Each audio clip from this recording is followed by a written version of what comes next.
যেহেতু এবাৰ নৱগঠিত কাজিৰঙা লোকসভা সমষ্টিত কংগ্ৰেছ আৰু বিজেপি যি দুগৰাকী প্ৰাৰ্থী দুয়োগৰাকীয়ে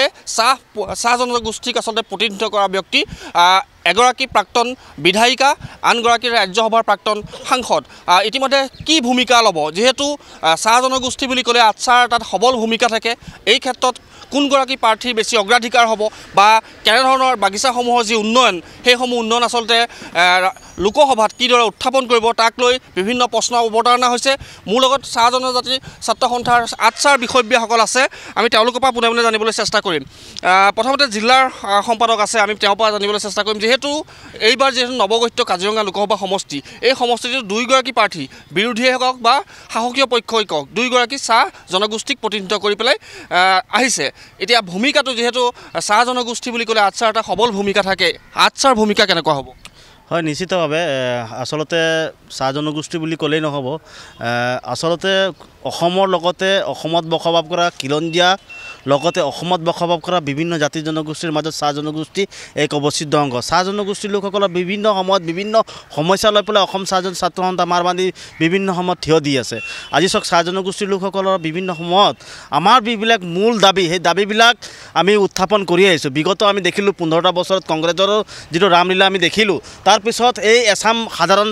চাহ শ্ৰমিক ৰাইজে বিজেপিৰ প্ৰতি আস্থা ৰাখিছিলে ভৰসা ৰাখিছিলে আৰু তেখেতসকলক মুকলিমূৰীয়াকৈ এটা সমৰ্থন জনাইছিলে কিন্তু আমি দেখিলোঁ 10টা বছৰ বিজেপি চৰকাৰখনে চাহ জনগোষ্ঠীৰ যিবিলাক মূল সমস্যা ধৰি লওক জনজাতিকৰণৰ বিষয়টো কোনো ধৰণৰ স্পষ্ট নকৰিলে চাহ জনগোষ্ঠীৰ মাটিৰ পট্টাটো লৈ পেলাই কোনো ধৰণৰ স্পষ্ট নকৰিলে চাহ শ্ৰমিকৰ দৈনিক মজুৰিটো লৈ পেলাই কোনো ধৰণৰ স্পষ্টি নকৰিলে আমি তেনে এইবিলাক সমস্যাবিলাক কোনো ধৰণৰ সমস্যা নকৰাৰ লগতে আমি দেখিবলৈ পাইছোঁ যিসমূহ চাহ জনগোষ্ঠীৰ লোকসকলৰ ভৰিৰ তলত এডোখৰ মাটি নাই তেনে অঞ্চলত কাৰ জৰিয়তে বিদেশীসকলক নাগৰিকত্ব প্ৰদান কৰিছে এটা দুৰ্ভাগ্যজনক কথা গতিকে আমি ছাত্ৰ সংগঠন হিচাপে আমি ৰাইজৰ মাজলৈ আমাৰ যিবিলাক দাবী সেই দাবীবিলাক লৈ যাম ৰাইজে বিবেচনা কৰিব ৰাইজে সঠিকভাৱে ৰূপায়ণ কৰাৰ ক্ষেত্ৰত সঠিকভাৱে যিসকলে বিবেচনা কৰিব যে আমি ভাবিছোঁ যে যিগৰাকী সাংসদে আচলতে পবিত্ৰ এটা সাংসদত গৈ পেলাই এই বিষয়বিলাক উত্থাপন কৰিব পৰা এটা বলিষ্ঠ আমি সাংসদ বিচাৰিছোঁ সেইকাৰণে ৰাইজে নিজে বিবেচনা কৰিব আমাৰ সমস্যাবিলাক আমি ৰাইজৰ মাজলৈ লৈ যাম ৰাইজক বিবেচনা কৰিবলৈ আমি আহ্বান জনাম তাৰপিছত ৰাইজে নিজে বিবেকবোধ প্ৰদান কৰি তেখেতসকলৰ মনোভাৱেৰে মত প্ৰকাশ কৰিব নিশ্চিতভাৱে যেহেতু চাহ জনগোষ্ঠীৰ যথেষ্ট সমস্যা আছে আপোনালোকে পূৰ্বেও উল্লেখ কৰি থাকে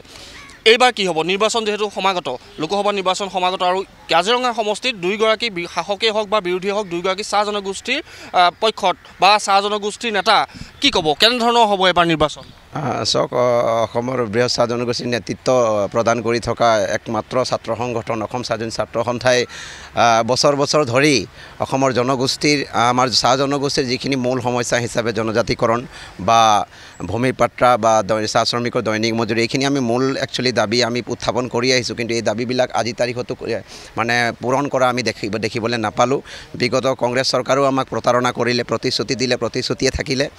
তাৰ পৰৱৰ্তী সময়ত অসম ভাৰতৰ আমাৰ প্ৰধানমন্ত্ৰী 10টা বছৰৰ আগত অসমলৈ নিৰ্বাচনৰ আগমুহূৰ্তত তেওঁ যিটো সভা সমিতিবিলাকত আমাক খুব প্ৰতিশ্ৰুতি দিছিলে যে আপোনালোকে আমাক গাদী টানক আৰু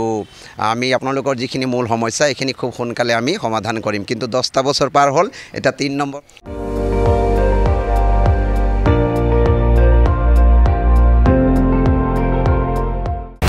আপুনি চাই আছে ND24 সৰ্বশ্ৰেষ্ঠ নহয় সৰ্বোত্তমৰ দৌৰ